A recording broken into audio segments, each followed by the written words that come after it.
আজকে একটা কথা বলি শোনেন, তিতা কিন্তু সত্য।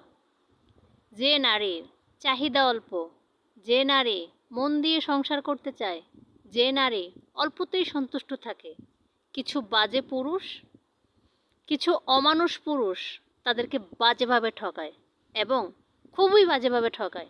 আচ্ছা, আপনি তো চাইলেই পারতেন ওই কম চাহিদার মানুষটাকে নিয়ে সুখে থাকতে। তাহলে আপনি তাকে ঠকাচ্ছেন কেন? আপনি তাকে ঠকিয়ে কি পাচ্ছেন? আপনি কি মনে করতেছেন দুনিয়াতে তাকে ঠকিয়ে গেলেন, আখিরাতের জন্য আপনাকে জবাবদিহিতা করতে হবে না? সেটাই ভাবছেন আপনি? বোকা আপনি। সব জিনিসের হিসাব থাকে এবং পাই পাই করে হিসাব দিতে হবে আপনাকে।